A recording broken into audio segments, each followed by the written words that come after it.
July sun of 1879 hammered Dakota territory with merciless intensity, transforming Willow Springs into a furnace where desperation bred like flies on rotting meat.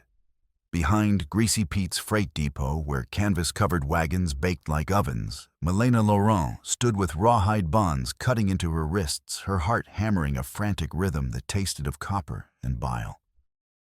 At 20, she possessed the kind of quiet strength that came from surviving 2 years of grinding poverty, since typhus claimed her father. Auburn hair dulled by months of poor meals was pulled back with trembling fingers, while green eyes that once sparkled with dreams now held the hollow wariness of prey animals that had learned predators wore human faces. The fever that consumed Papa in their cramped shack still haunted her nightmares, his work-worn hand growing cold in hers as he whispered, "Find something better than this cursed place, little bird. Promise me." She had promised. Instead, she'd fallen deeper into the web that now threatened to devour her completely. The memory of yesterday's refusal burned like acid in her throat. Pete's drunken hands pawing at her while she worked late, mending wagon covers, his whiskey breath hot against her neck as he slurred, "Time you started earning your keep proper like girl." The feel of his grimy fingers made her skin crawl even now. When she'd spat in his face and called him a mangy cur, his expression had shifted from lust to something far more dangerous. "Step lively there, missy," snarled Jake Morrison, gripping her lead rope like a man handling livestock. His scarred knuckles, white with pressure, spoke of countless bar fights, won through brutality rather than skill. Pete's got himself a buyer, and he don't cotton to waiting on merchandise that should have been dealt with permanent-like weeks ago. Behind Morrison, 2 other men shifted nervously, drifters, whose eyes kept darting toward the distant hills where smoke signals sometimes appeared when the Lakota grew restless. These men asked no questions, as long as coin filled their pockets, but their unease was palpable in the oppressive heat. Sheriff Carl Whitaker lounged in the thin shade of a freight wagon, his soft belly straining against a vest darkened with fear sweat.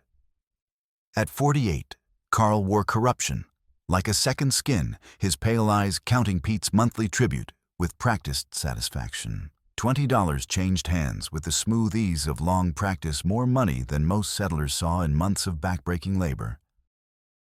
Girl's debt stands at $47 plus interest for the considerable trouble she's caused.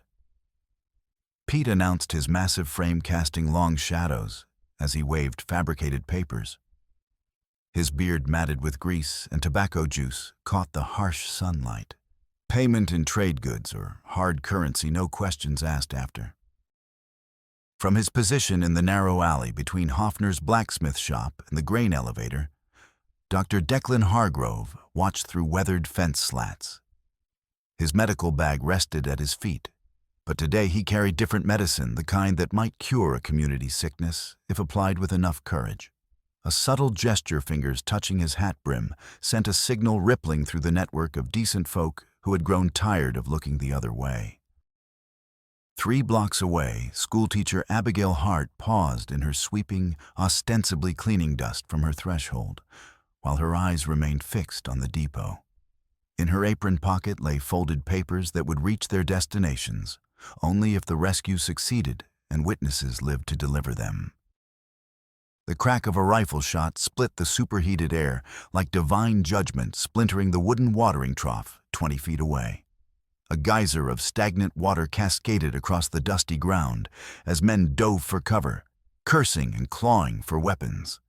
The sharp scent of gunpowder mixed with wet wood and the screams of panicked horses. Hoofbeats drummed against packed earth with the measured precision of riders who had planned their approach with military care.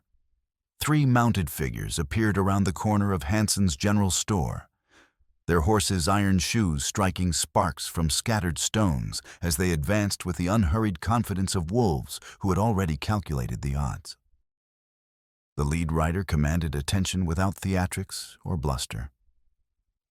Yansa was 32 years old. lean as winter itself, bearing the scars of someone who had survived too many battles where defeat meant death for everyone under his protection. A jagged mark ran from his left temple to his jaw, a cavalry saber's kiss from the rosebud, where he had watched his younger brother Lakota die with trooper steel piercing his chest. His long black hair was bound with rawhide, decorated with a single eagle feather, not a war honor, but a memorial. Lakota's spirit deserved to witness the victory their people had been denied 3 years past. The buckskin shirt he wore showed careful repairs where Winona had mended tears during long winter nights when grief and planning consumed equal measures of their thoughts.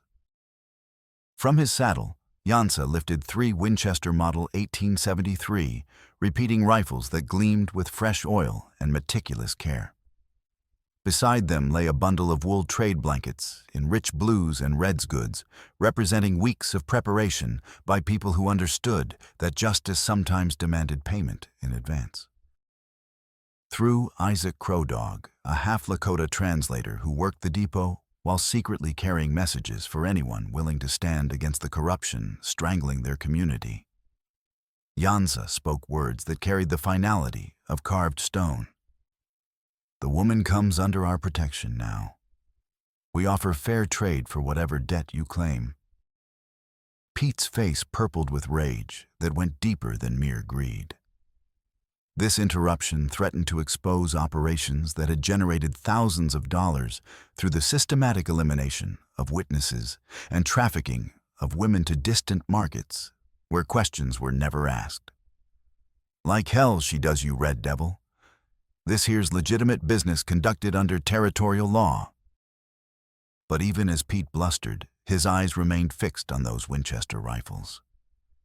3 repeaters represented more firepower than his entire crew could muster, and ammunition for such weapons was more precious than silver in this isolated corner of the territory. Carl spat a stream of tobacco juice that splattered in the dust like old blood, the brown stain, spreading in patterns that reminded Milena of the dark secrets she had glimpsed while repairing that damned ledger. Ain't no territorial statute recognizes hostile Indians as legal bidders for county property, he declared, but his protest rang hollow even to his own ears. From concealed positions around the depot's perimeter, muzzle flashes erupted like deadly fireflies. Yansa's advanced scouts fired calculated shots designed to scatter resistance rather than kill indiscriminately. The window of Henderson's general store exploded inward, showering the interior with glass that would remind the merchant to keep his mouth shut about what he'd witnessed. A bullet scored the door frame of the Silver Dollar Saloon, close enough to part the owner's hair and ensure his cooperation with whatever story the survivors chose to tell. Jake Morrison lunged toward Milena with a Colt Navy revolver, but Yansa moved between them with the fluid grace of a striking snake. His Bowie knife appeared in his hand, as if conjured from the air itself, 14 inches of steel honed to perfection. The blade opened Morrison's gun hand from wrist to knuckles in one economical cut that painted the ground with arcing crimson. Morrison's scream mixed with the continuing crack of gunfire as he dropped his weapon, clutching the spurting wound that would forever rob him of his deadly accuracy. Sweet mother of pearl, you've crippled me permanent. Mount up. Yansa commanded, lifting Milena onto his paint horse with hands that were gentle despite their obvious strength. Her bound wrists made gripping the saddle impossible, so he secured her against his chest with one powerful arm while controlling the reins with practiced ease. The animal, trained for warfare, remained steady despite the gunfire crackling around them like dry timber in a furnace. As chaos consumed the depot, Pete's remaining men poured from various hiding places, like disturbed hornets, grabbing weapons and firing wild shots that accomplished little beyond adding to the confusion. A stagecoach loaded with 4 hired guns rattled into pursuit, but the driver's enthusiasm dimmed considerably when Noden's perfectly placed lariat settled over the wagon's tongue. The rear scout, 28 years old, with a Comanche arrow scar decorating his cheek, used his pony's prairie-bred strength to yank the pursuit vehicle sideways. It spilled into a washout filled with broken barrels and scattered freight, sending white flour billowing into the air like premature snow. By the time the cursing men untangled themselves from the wreckage, Yansa's band had vanished into the cottonwood breaks along Ash River. Under spreading branches where clear water ran over stones, polished smooth by countless seasons of flood and drought, Milena finally allowed herself to breathe, without fear that each inhalation might be her last. Her dress bore tears from rough handling, and rope burns circled her wrists like bracelets of fire. As Yansa cut her bonds with careful precision, she rubbed circulation back into hands that tingled with returning sensation. "What do you reckon to do with me now?" she asked, her voice steadier than she had any right to expect. The question carried weight beyond mere curiosity in a territory where women vanished like morning mist. Intentions mattered more than promises. Yansa studied her face with the intensity of someone reading weather signs on a distant horizon, noting the intelligence that burned bright in her green eyes, despite exhaustion and lingering terror. "You are safe while you remain with us," he said through Isaac's careful translation. "That is all you need understand for now." But Milena had learned through bitter experience not to trust easy words in a world where corrupt lawmen sold justice to the highest bidder, and decent folk learned to look the other way when inconvenient truths threatened their own survival. Evening painted the endless prairie in shades of amber and rust as Yansa's band established their temporary camp in a grove of ancient cottonwoods along the meandering Ash River. 15 lodges formed a loose circle, their buffalo hide covers bleached pale by countless seasons of sun and weather. Each teepee was positioned to catch the morning light and provide shelter from the prevailing winds that swept across grassland stretching beyond every horizon. Yansa tended his horses with the meticulous care that meant survival in this harsh land. He checked each hoof for stones that could lame a mount, sharing strips of pemmican from his parfleche bag. With Yaji, a 10-year-old orphan, whose parents had died during the brutal winter of 1876, when Army patrols destroyed food caches and left entire bands to face starvation. The war leader worked with quiet efficiency, reinforcing a cracked lance shaft with strips of wet rawhide that would shrink tight as they dried. The weapons served dual purposes as hunting tool and instrument of warfare. 8 feet of seasoned ash wood tipped with steel that could bring down game for the cooking pot or enemy warriors who threatened the band's survival. Winona observed the proceedings with the careful attention of someone whose responsibilities included evaluating threats that might affect everyone under her protection. 30 years old and possessing the kind of steady courage that kept families alive. When civilization offered nothing but broken promises, she handled her Henry rifle with skill that rivaled any cavalry trooper, while maintaining the watchful alertness that came from years of living on contested ground. Her initial reaction to Milena mixed wariness with practical assessment. Previous experience with white captives had taught her that some adapted to Lakota life, while others remained problems that endangered everyone through their inability to understand frontier realities. Despite her reservations, Winona offered Milena a tin cup of river water with a gesture that transcended language barriers. "Drink slowly," she advised through hand signs that needed no translation. "It will steady your stomach and help your body recover from today's ordeal." Chaska, the band's headman, was 55 years old with silver threading through braided hair that had witnessed more changes than any one person should be forced to absorb. Deep lines carved by decades of difficult decisions marked a face that had learned to balance wisdom against necessity when the survival of his people hung in the balance. He wore a single eagle feather during council meetings, not as decoration, but as a reminder of responsibilities that extended beyond personal desires to encompass the welfare of everyone who depended on his judgment. When he approached Milena, it was with the measured dignity of someone who understood that first impressions often determined whether strangers became allies or threats.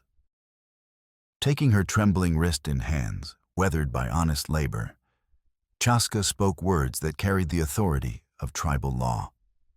You will not be harmed while you remain under our protection. You will contribute to our survival through whatever work your skills make possible, mending clothes, tending fires, preparing food, as all must do. When the immediate danger from your former captors has passed, you will be free to choose your own path. This reflected the Lakota understanding of captivity as a means of protection rather than permanent enslavement. Women in traditional society held significant power in family and tribal decisions, making Pete's treatment of Milena particularly offensive to people who measured civilization by how well it protected vulnerable members. As cooking fires began to bloom throughout the camp, like flowers opening to receive evening light, 3 crucial pieces of intelligence emerged that would shape the deadly game already spreading across the territory. Dr. Hargrove arrived as stars appeared overhead, his medical bay mare picking her way carefully down the riverbank. At 45, Declan possessed the weathered appearance of someone who had spent years traveling between isolated settlements, treating injuries and illnesses with whatever supplies could be carried in leather saddlebags. After examining a feverish child in one of the lodges and dosing the boy with quinine that would either break his fever or fail to prevent his death, Declan approached Milena with the careful manner of someone delivering news that could prove as dangerous as the diseases he treated. What you witnessed in Pete's office has made you the most wanted woman in 3 counties, he said quietly, his voice barely audible above the murmur of flowing water. There's a ledger he keeps in his private safe accounts, showing regular payments to Sheriff Carl and others for handling people who ask inconvenient questions. Milena's face went pale as memory reconstructed that afternoon when Pete had ordered her to repair the torn binding on his most private account book. While stitching the leather cover with meticulous attention to detail, she had glimpsed pages filled with Carl's precise handwriting, documenting transactions that seemed like ordinary business records, until viewed in the context of systematic disappearances.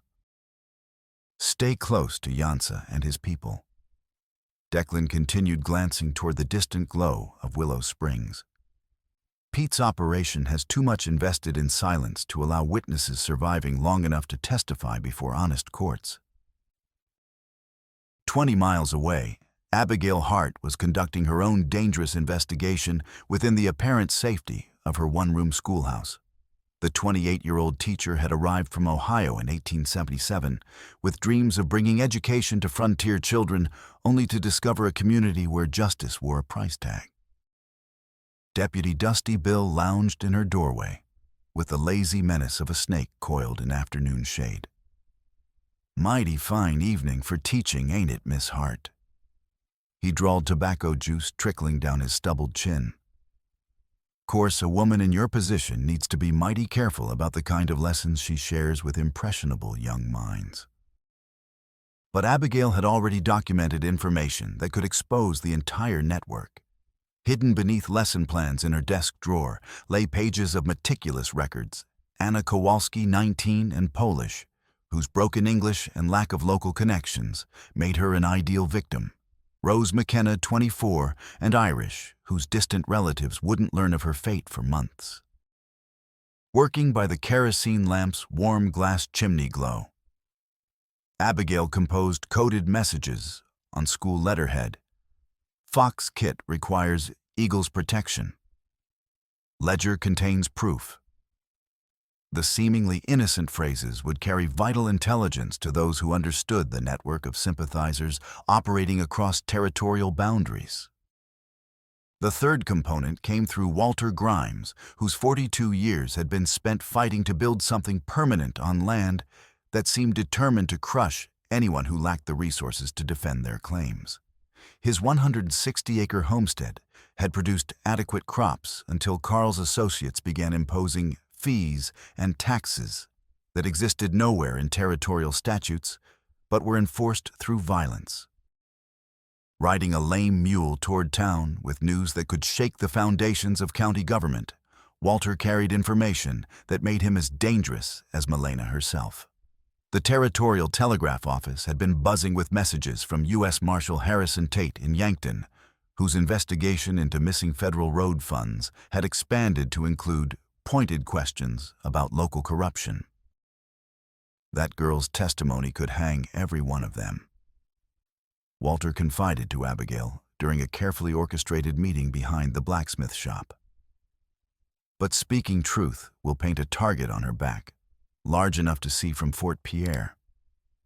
Carl and Pete have too much invested in their operation to let one witness destroy years of profitable work. As night settled over the Lakota camp, Milena lay beneath heavy buffalo robes in a guest lodge that provided shelter while reminding her of continued dependence on people whose motives she didn't fully understand.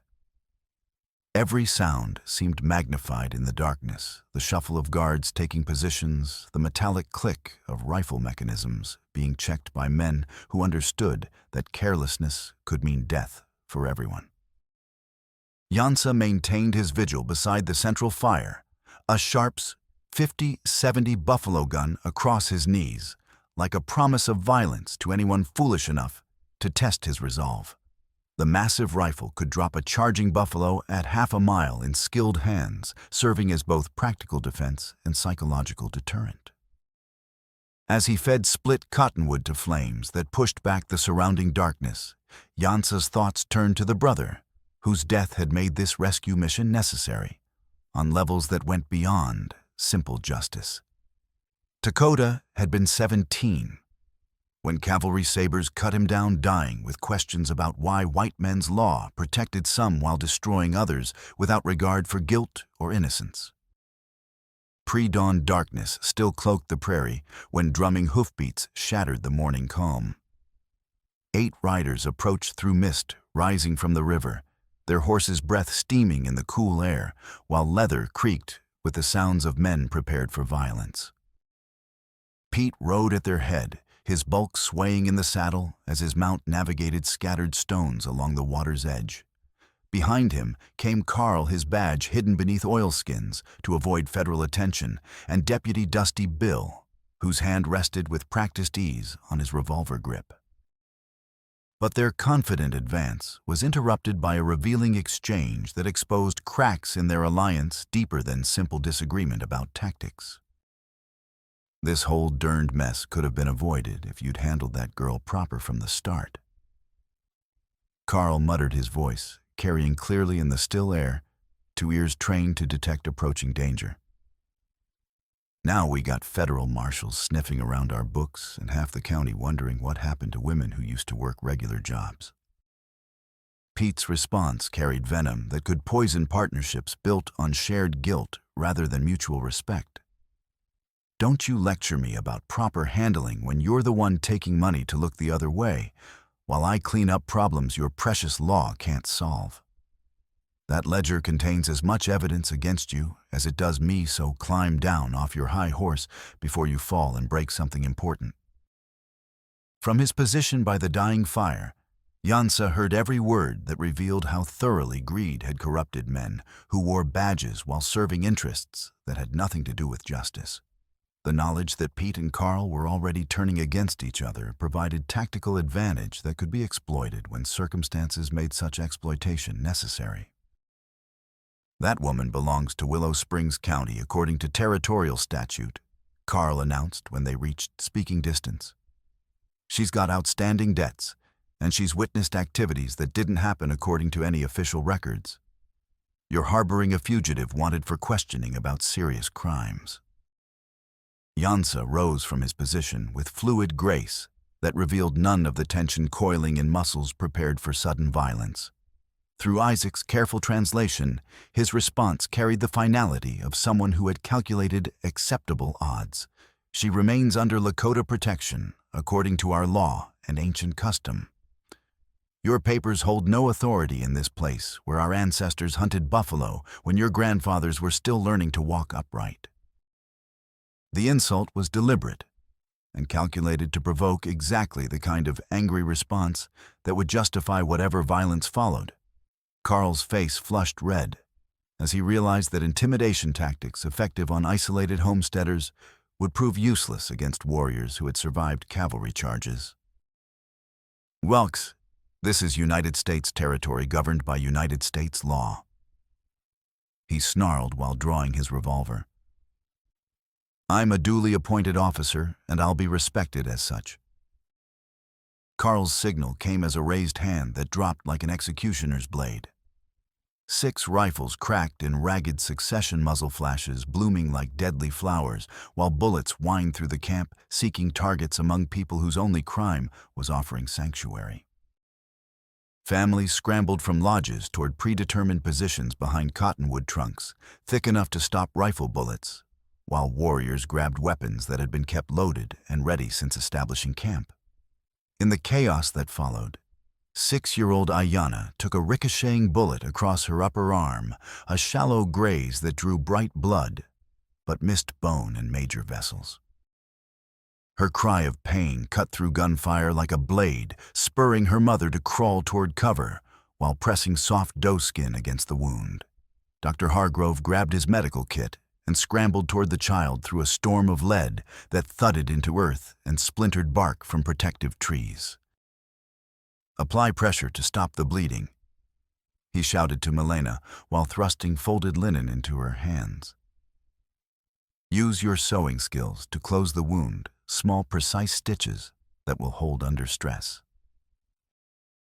Milena's seamstress training took control of fingers that wanted to shake with fear. Muscle memory guiding movements that remained steady despite bullets striking close enough to spray her face with dirt and bark fragments. Her curved needle drew the child's torn flesh closed with 6 careful stitches, each one placed with the precision that had made her valuable to Pete's operation. The metallic taste of fear filled her mouth, but her hands remained steady as she tied off the thread and applied a protective wrap of clean cotton. Yansa waded into the river shallows for better defensive position, icy water reaching his knees as he brought the massive sharps to his shoulder with deliberate precision. The rifle boomed like thunder, rolling across mountain peaks, its .50 caliber slug punching through morning air with authority that spoke of violent death delivered at impossible distances.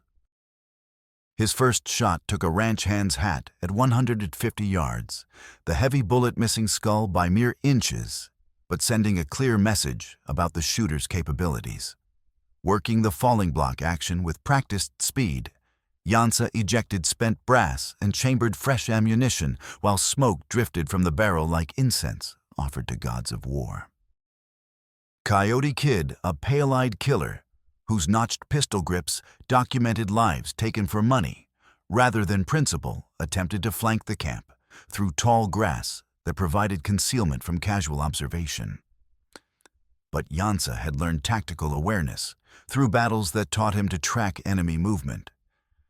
By subtle signs, the whisper of disturbed vegetation, the flight patterns of startled birds, the way morning light revealed footprints in dew-dampened earth. As Kid raised his weapon for what should have been a killing shot from behind, Yansa pivoted with fluid grace and fired from hip level. The sharps bucked against his shoulder like an angry mule, and the massive slug took the gunman through his left thigh at 70 yards. Impact spun Kid like a child's top before dropping him into muddy shallows where his screams echoed across water that began running red with blood. Carl's remaining men wheeled their mounts in hasty retreat, dragging their wounded companion, while the sheriff fought to control a horse spooked by gunfire and the metallic scent of blood. "Federal marshals and cavalry troops will burn you out within the week," he shouted while spurring toward safety. "This ain't over by any measure." In the aftermath, as gun smoke drifted away on river breeze, the true cost of Carl's attack became clear. Young Ayanna's wound would heal without permanent damage, but the trauma of witnessing such violence would mark her memory with scars no physician could treat. 2 ponies bore grazing shots that would require weeks of careful nursing, and precious winter stores lay scattered where stray bullets had punched through storage containers. But the greater damage was psychological, the shattering of security that had allowed this band to maintain peaceful coexistence with surrounding white settlements. That fragile accommodation now lay in ruins, and the consequences would ripple outward like waves from a stone cast into still water. Yansa traced a line in wet mud with his knife point marking boundaries of protection that now surrounded Milena like invisible fortress walls. She remained free to move within the camp's perimeter, but armed guards would shadow her every step because Pete's men had demonstrated their willingness to kill witnesses regardless of consequences to innocent bystanders. The nearest federal authority is Marshal Tate at Copper Gulch. She said, her voice steadier than expected despite adrenaline still coursing through her veins. 40 miles northwest through country that's probably crawling with Pete's men by now. But if we can reach him with evidence about that ledger, it might provide enough proof to bring real law to this county.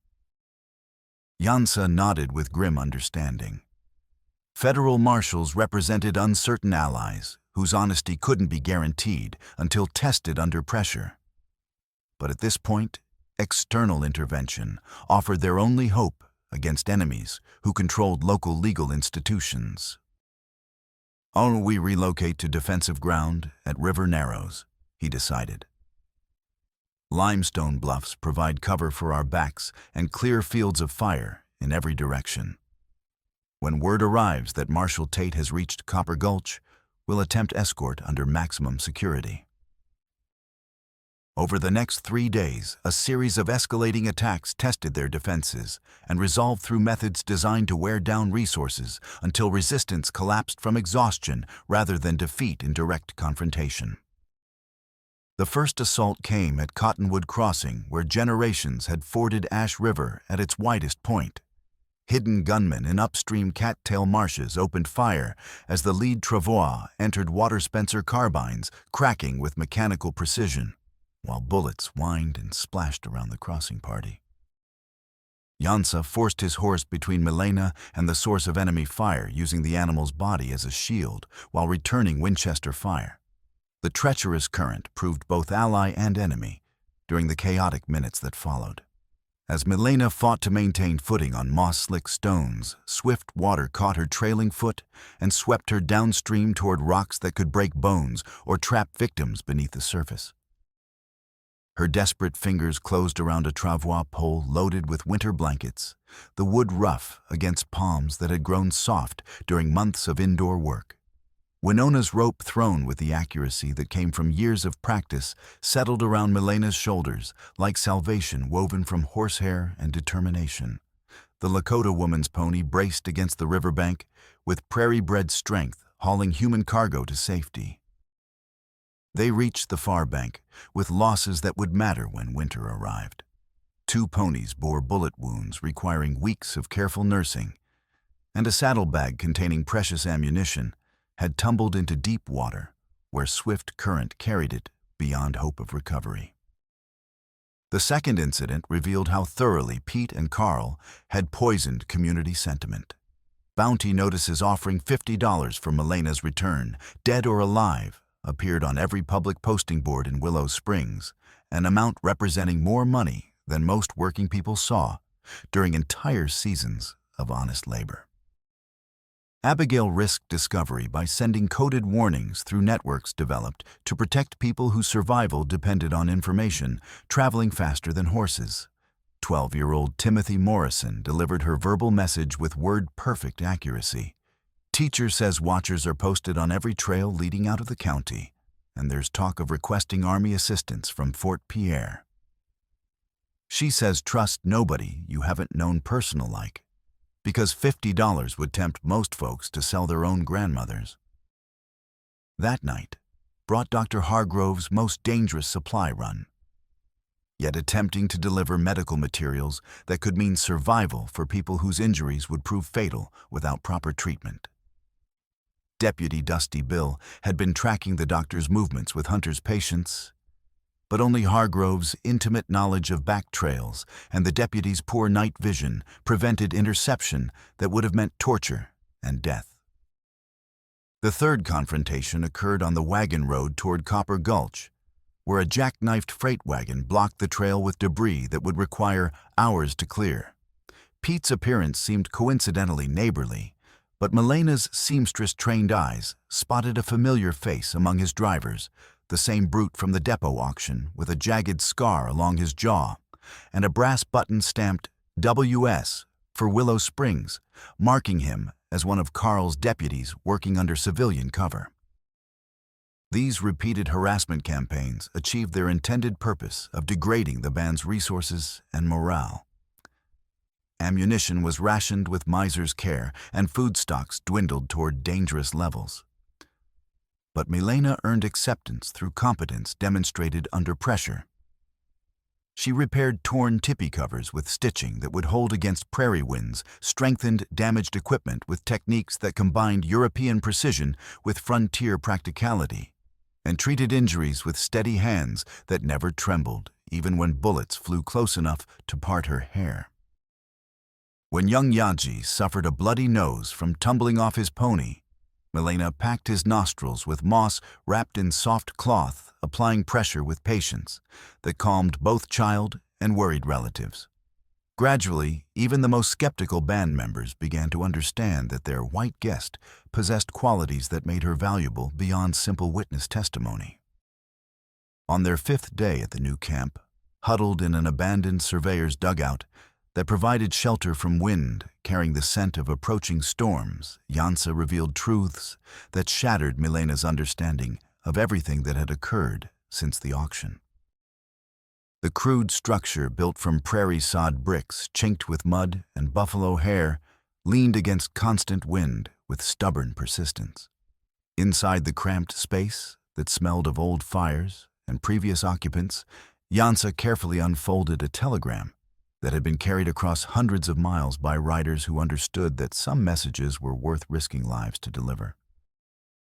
"This came 3 days before your auction," he said quietly, translating coded phrases that would mean nothing to casual observers. "Dr. Hargrove and the schoolteacher sent word through our network. They knew what you had witnessed in Pete's office evidence that could destroy his entire operation if you survived long enough to testify before honest courts." The revelation struck Milena like lightning illuminating landscape she had been crossing in, darkness suddenly revealing terrain features hidden by assumptions and fears. Her voice barely rose above a whisper. "You knew. From the very beginning, you knew what I had seen in that ledger and what it would mean." Yansa's scarred face revealed nothing of whatever internal struggle had accompanied decisions that placed his entire band at risk. "My brother Lakota died at Rosebud, trying to protect children who couldn't protect themselves. I swore on his grave that I would never again watch innocents perish while I possessed the strength to intervene." But Milena felt the ground shifting beneath everything she thought she understood. "Then I was never merchandise to be bought and sold. I was—" The words stuck in her throat like broken glass. "You were a witness who needed protection," Yansa confirmed.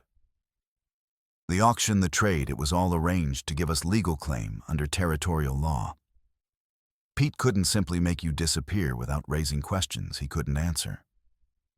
But if you were sold to hostile Indians, who then vanished into the wilderness—"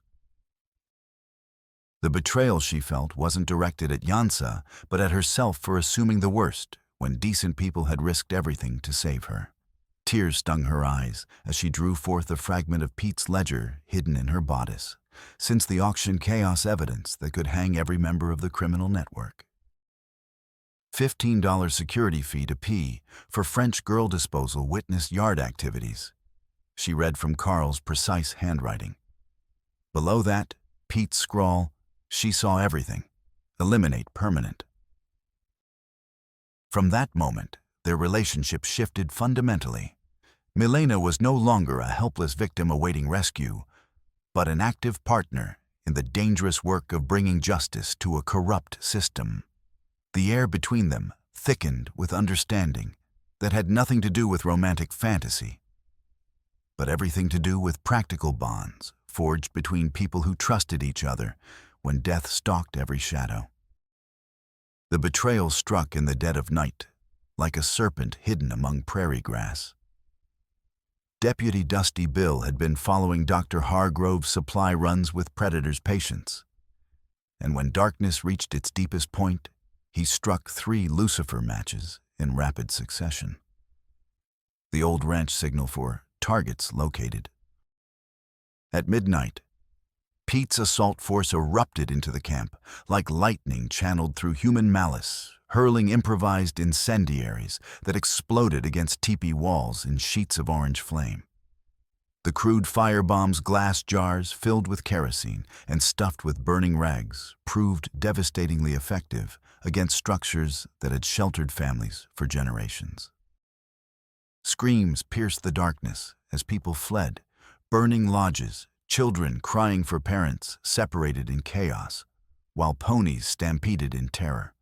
Nodin, the quiet scout, whose steady presence had held the band together, threw himself between a collapsing flame-wrapped lodgepole and young Yadji, taking a searing brand across his shoulder that blistered flesh to bone. Despite agony that would have felled lesser men, Nodin grabbed the burning timber as an improvised weapon while drawing his cap-and-ball revolver. His courage bought precious seconds for Yazi to escape, but Pete's sawed-off shotgun roared from 10 feet away. Both barrels unleashed their deadly cargo with a sound like ripping canvas, and Nodin crumpled with his eyes fixed on star-filled sky blood, bubbling from lips that tried to form the boy's name one final time. Winona's keening wail cut through the night, like a blade forged from pure grief, her voice breaking on notes of a Lakota death song that honored warriors who fell protecting the helpless. She cradled Nodin's body against her breast, while tears mixed with his blood, singing him toward the spirit trail that led beyond earthly concerns. In the melee, Pete secured his primary objective with brutal efficiency. The rawhide collar went around Milena's neck once again, yanking her like livestock toward his waiting mule. He slammed her forehead against the wagon gate's iron brace, with enough force to split skin and fill her vision with crimson pulses. "Back where you belong, you meddling witch." He snarled his breath, reeking of whiskey and violence. The baling wire that secured her wrists bit deep enough to draw blood that trickled down her arms like liquid fire. Yansa grazed along his ribs by a wild bullet that furrowed muscle without striking. Vital organs tried to reach Milena before her abduction could be completed. But pain and blood loss betrayed reflexes honed through years of combat, sending him sprawling in mud transformed into crimson paste by violence and tears. Dr. Hargrove crawled to the wounded war leader's side, his medical training overriding personal safety as bullets continued to whine overhead. "Hold still while I treat this wound," he commanded, applying pressure with forceps, while dousing the injury with carbolic acid that burned worse than the original bullet. But Yansa possessed strength that came from sources deeper than physical conditioning, drawing on spiritual reserves that had sustained his people through centuries of warfare. He bound his own wounds with strips torn from his buckskin shirt, forcing himself upright through sheer determination. The destruction surrounding them exceeded anything natural disasters had accomplished in this place, where families had learned to work in harmony with seasonal rhythms. 5 teepees had been reduced to smoking frameworks, sacred medicine bundles, containing generations of accumulated wisdom reduced to ash that would blow away with the next wind. But the greatest loss was Nodin himself, whose death created emptiness that would echo in every council meeting for years to come. His quiet competence and gentle teaching had provided the foundation for community stability, and now that foundation lay shattered like pottery dropped on stone. The unspoken question hung in smoke-thick air. Abandon the white woman who had brought nothing but death, or pursue vengeance into the guns of overwhelming numbers? Yansa's decision came without hesitation, his voice carrying across the ruins with absolute finality. "We ride for justice, for Nodin who died protecting innocence, For Milena, who carries evidence that can destroy those who traffic in human misery. For everyone who will suffer if we allow this corruption to continue flourishing in darkness. 5 stepped forward from the survivors, Yansa himself, despite wounds that should have left him helpless. Winona, her grief transformed into fury, cold as winter wind. Walter Grimes arriving with his Spencer carbine loaded for war. Dr. Hargrove, his medical oath extending to all who suffered under injustice. And 2 young scouts whose hunger for vengeance burned bright as forge coals. The final confrontation unfolded across 20 miles of storm-lashed prairie in 3 phases, each more desperate than the last, as natural fury combined with human savagery to create a battlefield where survival depended on split-second decisions and the kind of luck that abandoned men when they needed it most. The first phase erupted as a black squall boiled over western hills with supernatural intensity thunder rolling across landscape, with sounds that seemed to shake the very foundations of the earth. Lightning stabbed downward every 30 seconds, illuminating the pursuit party as stark silhouettes while rain began falling in scattered drops that promised deluge to follow. They tracked Pete's party by signs that survived despite weather conditions, mule droppings scattered like dark coins, boot prints pressed deep in softening earth, and the acrid chemical stink of dynamite that hung in the air like hell's own breath. At a rocky draw lined with soapstone boulders, Coyote Kid burst from concealment with a double-barreled shotgun aimed at Yansa's chest. But the war leader's injuries had slowed reflexes that once saved his life in dozens of battles. Instead of speed, he relied on cunning that had preserved him when younger men fell. Scooping up a handful of rain-loosened gravel mixed with sharp stone fragments, he hurled it into Kid's face with accuracy born of desperation. The improvised weapon struck like tiny bullets, blinding the gunman and sending him clawing at eyes filled with mud and grit, while howling curses that mixed with overhead thunder. As Kid stumbled backward, Yansa drove forward with a shoulder charge that slammed the younger man against granite outcropping with force sufficient to crack ribs. The impact echoed across the draw like breaking kindling, and Yansa wrenched the shotgun free before clubbing Kid unconscious with its walnut stock. The second phase began as they crested a low ridge and saw the Ash River trestle rearing into view, a massive lattice of 40-foot pine bents and cross-brace supports that carried the territorial railroad line across a gorge carved by spring floods. The engineering represented humanity's triumph over natural obstacles, but now it served as the stage for Pete's final gambit. His wagons squatted on the middle span like malignant growths, 2 crates of stolen dynamite stacked against the central support beam in a pyramid that promised destruction beyond imagination. Coiled fuses lay ready in a tarred bucket along with blasting caps and powder charges, representing enough explosive force to reduce the entire structure to splinters and twisted iron. Milena was bound to a vertical brace with wire that cut into flesh already torn by previous restraints. Blood from her split forehead matting auburn hair and dripping steadily onto wooden planks. Her ribs ached from Pete's brutal handling, but her eyes burned with determination that pain and exhaustion could not extinguish. Dusty Bill struck a lucifer match with theatrical flourish, touching flame to the main fuse that would carry destruction to both explosive caches simultaneously. The black powder snake hissed to life with a sulfur pop that reeked like brimstone, while burning toward the charges with inexorable certainty. "Marshall's train coming to save you." Bill sneered down at his captive. "It'll carry you to Yankton in pieces small enough to mail Gurley. Your testimony dies right here." Yansa approached the bridge from upstream, slithering through cattails and mud toward the underpinnings like a predator stalking prey. The structure groaned under weight. It had never been designed to carry timber flexing like bowstrings under stress that threatened to snap vital supports even without explosive assistance. Halfway to his objective, A cross-tie snapped under his knee with a gunshot crack that echoed across the gorge.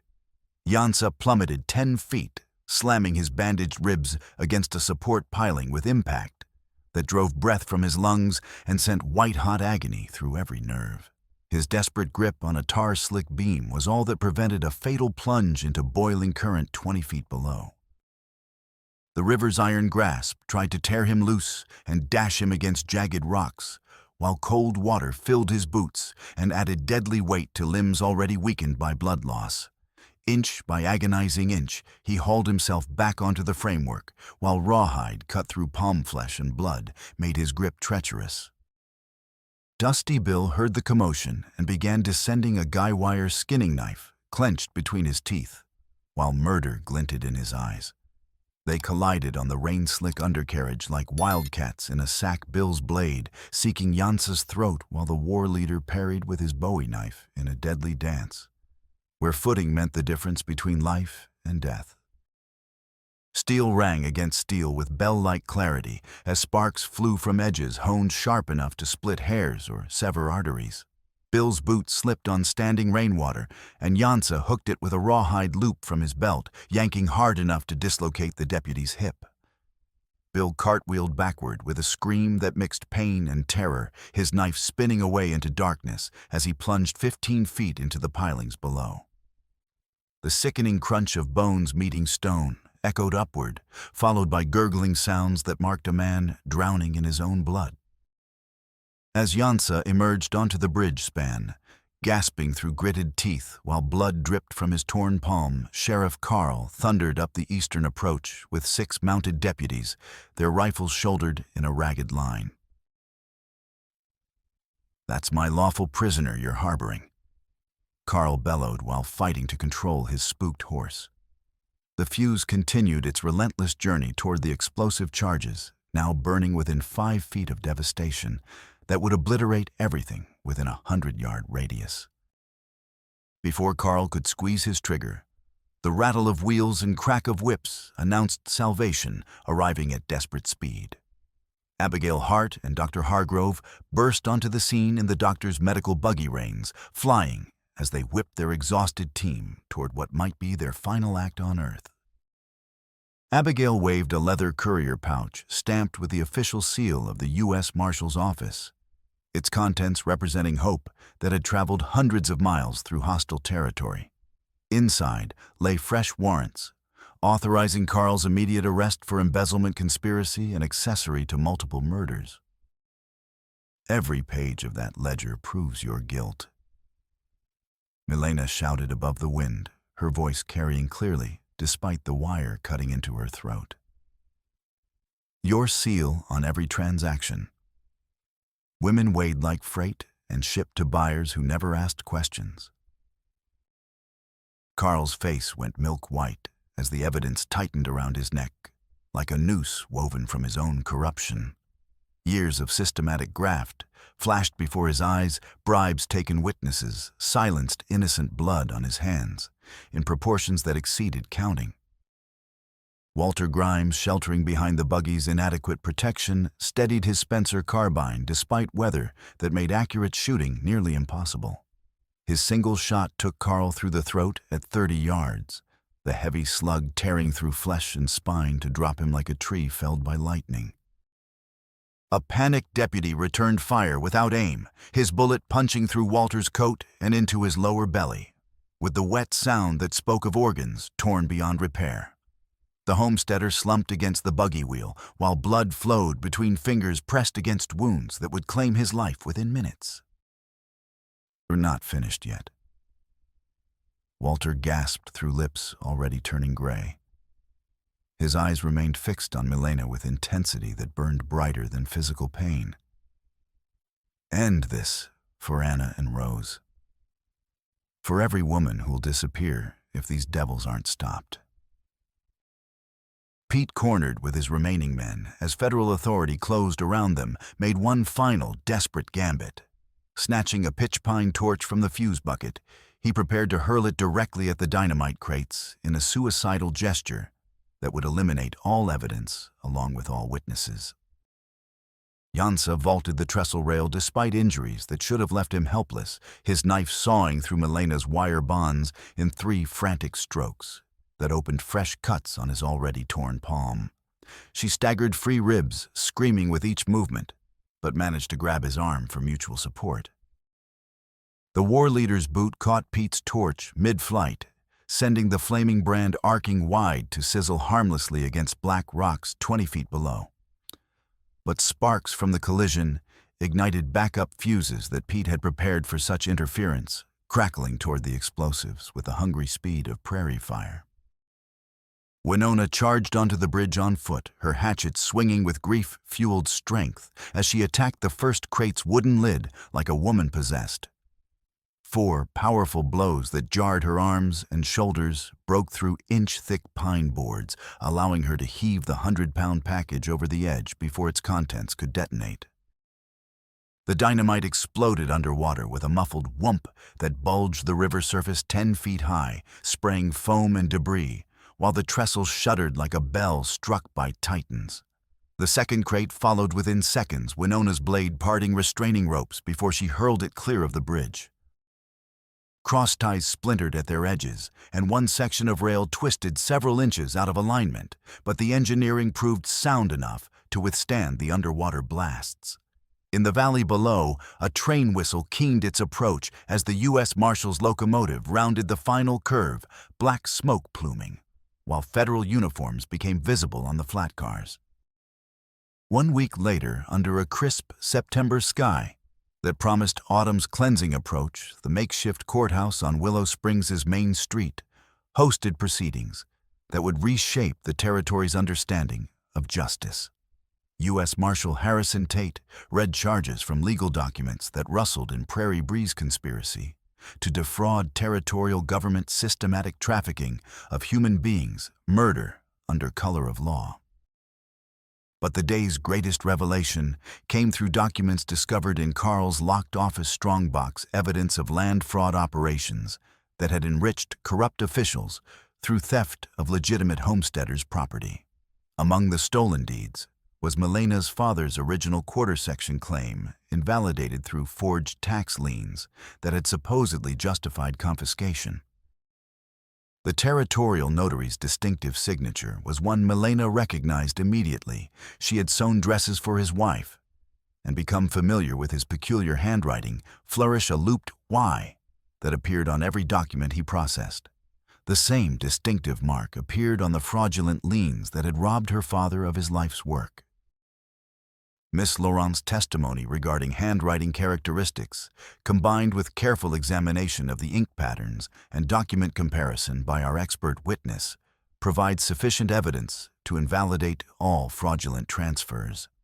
Marshal Tate declared, while the crowd murmured with growing anger, "Under federal homestead law, ownership is hereby restored to its rightful heir, free and clear of all criminal claims." Milena signed the corrected deed with a steady hand, the pen's scratch audible in courthouse silence. The document represented more than property restoration. It was acknowledgement that honest law could still prevail when citizens possessed courage to stand against systematic evil. As legal proceedings concluded with verdicts that would result in hanging for the surviving criminals, Yansa offered partnership that recognized both their needs and the dangerous territory they would navigate together. "Winona and I will help establish a trading post on your restored land," he said through careful translation. "Neutral ground where both peoples can meet safely to exchange goods, knowledge, and trust. A sanctuary where frightened women can find protection and honest law can grow." The proposed alliance made practical sense. Milena's property provided legal foundation that territorial courts would recognize, while Yansa's connections offered access to furs and horses that Eastern markets valued highly. Together, they could create refuge for people from both cultures who needed alternatives to reservation confinement or criminal exploitation. Winona drove Nodin's knife into the lintel above what would become the trading post entrance, its otter-wrapped hilt and horse-marked blade serving as both memorial and ward against evil spirits. His spirit guards this place, she whispered her voice, carrying prayers toward ancestors who watched over boundaries between worlds. 1 year later, the trading post had become everything they envisioned: a bridge across cultural divides that had been maintained through ignorance and fear rather than genuine understanding. Settlers brought manufactured goods to exchange for winter clothing and practical items that Eastern factories couldn't duplicate, while Lakota families offered furs and beadwork that commanded high prices in distant markets. Abigail's students learned patience and artistry through lessons that transcended academic subjects, creating friendships that bridged racial boundaries. Dr. Hargrove continued treating patients without regard for skin color, his medical oath extending to all who suffered. The success demonstrated that cooperation was possible when based on mutual respect and shared commitment to justice. On a golden autumn evening, similar to the one when their story began, Milena and Yansa stood together at Walter's grave beneath the cottonwoods, where wildflowers pressed into soft earth would bloom each spring as long as memory endured. The simple wooden marker bore the inscription she had carved herself: "Defender of justice died for the voiceless." Nearby lay Nodin's resting place, marked with traditional Lakota symbols, and the eagle feather that had once adorned Yansa's hair. The two graves stood side by side, testament to sacrifice that transcended cultural boundaries when decent people united against corruption.